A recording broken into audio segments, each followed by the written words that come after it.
If I had to guess, you probably don't like the idea of having to pay a subscription to use a feature like heated seats in your car. And honestly, neither do I, and we are not alone. A few years ago, when BMW announced that they would be offering a subscription service for heated seats, they were met with an immense amount of backlash. Literally going so far as to having states pass laws that completely outlaw this practice. But I have some bad news, because in the future, we are only going to see more and more features in our cars become subscription-based. So today, we are going to talk through the history of subscription-based features in our cars.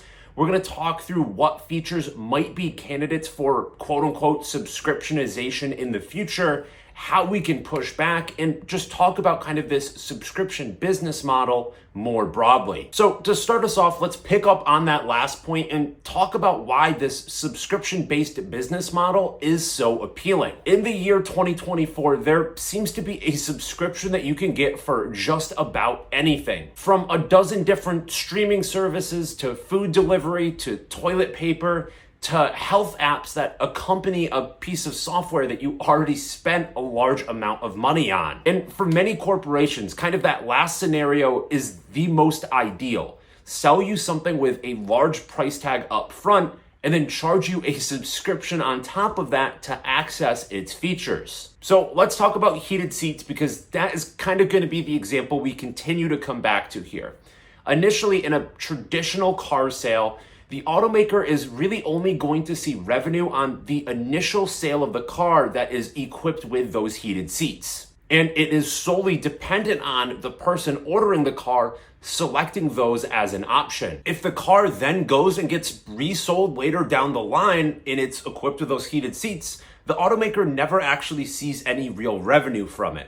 But with the subscription-based model, maybe the initial owner doesn't want heated seats, but later down the line, when that car is resold, somebody could potentially sign up for that subscription and open up a revenue stream to the automaker. Now, this specific type of subscription-based feature or service is a relatively new idea that's popped up maybe in the past decade or so, but there are people that argue that the automotive industry has been operating on a subscription-based model for far longer. It is very well known that in the car business, the big automakers operate on razor-thin margins. So for decades, they have been trying to figure out ways to generate additional revenue, primarily through financing, leasing, and maintenance of their cars. And kind of the gist behind this argument is that if you're already making a monthly payment for your car in the form of a finance payment or a lease, it's really not all that dissimilar to a subscription. And there is a similar premise to be laid out if you're kind of taking your car to the shop on a regular basis for maintenance. Now, of course, the counter argument to this is that when you're financing a car and you reach the end of your payments,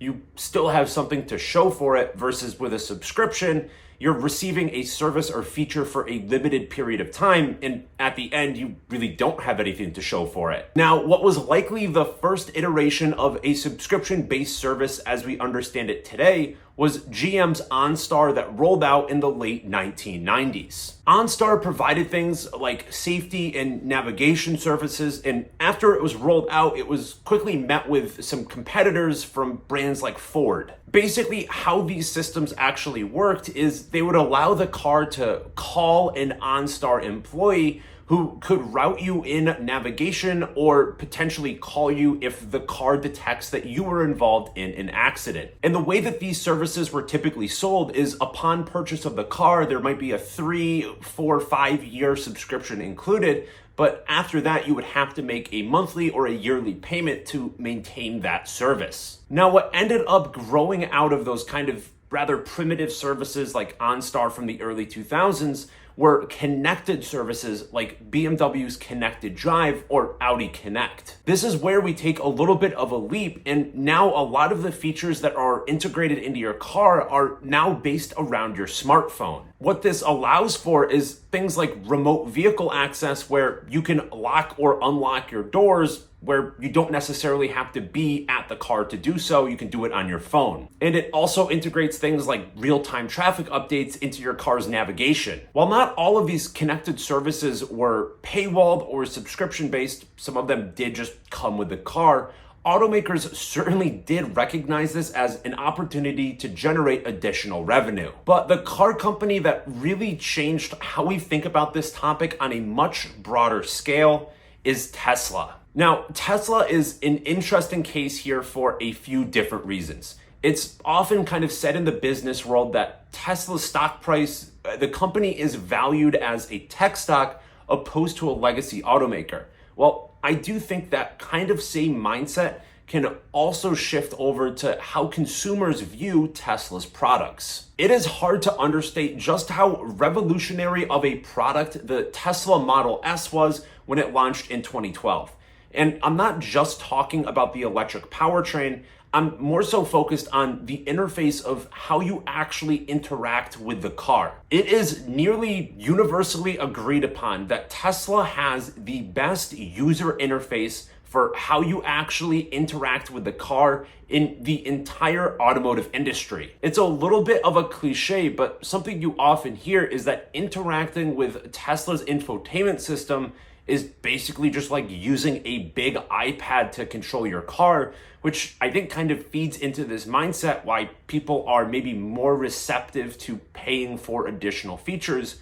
Again, because it's almost like Tesla is being viewed more so as a tech company than a legacy automaker. And while it is not technically a subscription, my favorite example of this is the Tesla Acceleration Boost, wherein for the low price of $2,000, Tesla will send you an over-the-air update that will shave something like half a second off of your car's 0 to 60 time. And what I think this example helps highlight is kind of some of the fuzziness around our expectations with what a car just comes with versus what is an add-on. Because up until this point, a lot of the features that we've been talking about, be it real-time traffic updates, remote access for your car, somebody calling you in the case of an accident, these are features that, generally speaking, you wouldn't expect to come standard on your car.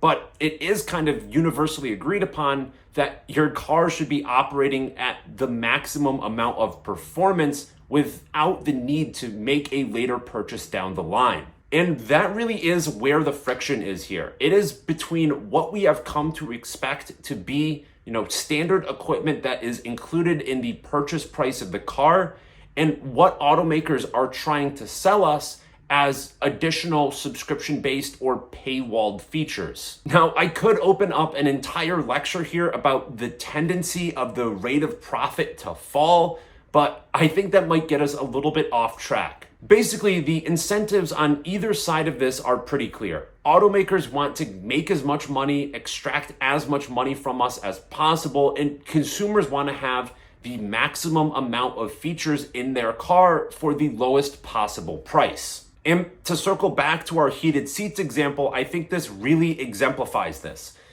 We have come to expect that if a car has the hardware for heated seats, then it is a functional feature of the car. If it does not have the hardware for heated seats, then it is just simply not a feature. From the automaker's perspective, they have realized that it just makes more sense to equip all of the cars with heated seats, even if it does maybe cost marginally more, because you'll always have the possibility of turning on that revenue stream later down the line if the original owner doesn't want the heated seats. Of course, we've just kind of been picking on BMW quite a bit here, but this is pretty widespread across the automotive industry. Toyota has been trying to charge a subscription for remote start. GM wants to charge something like $300 a year for access to Google Maps. And there's been a ton of discussion across the entire industry about paywalling autonomous driving features. And to pick on GM a little bit more in particular, they have basically come out and said by the year 2030, they want to be generating $30 billion just from subscriptions alone, not even counting the sale of actual cars. So it is pretty clear to see where the industry is going, with more and more features that are either going to shift to a subscription basis or are going to be paywalled. And what is essentially allowing this to happen is just the proliferation of technology.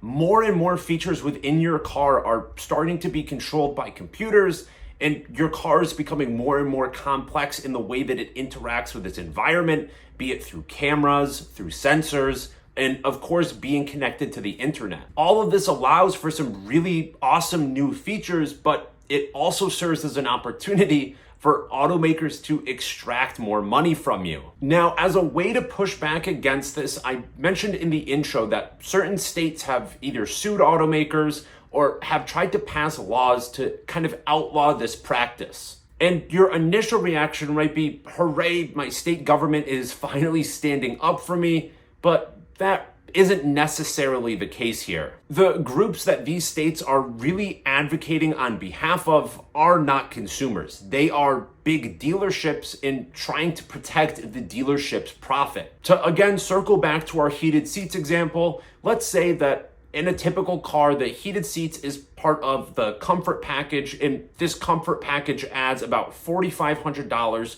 to the MSRP of the car. In the traditional sales model, the dealer is going to get some percentage of that additional $4,500 that they were able to upsell to the customer. But in the subscription-based model, where maybe those heated seats are sold later down the line, the dealer is completely cut out of the sales process, and all of the revenue is going back to the automaker. With all of that being said, there are some consumer advocate groups that really are advocating on behalf of car buyers to try to push back on this type of behavior, but it truly is an uphill battle. To be completely honest, I would expect that there will just be more and more features that either get paywalled or shift to a subscription basis in our cars in the future.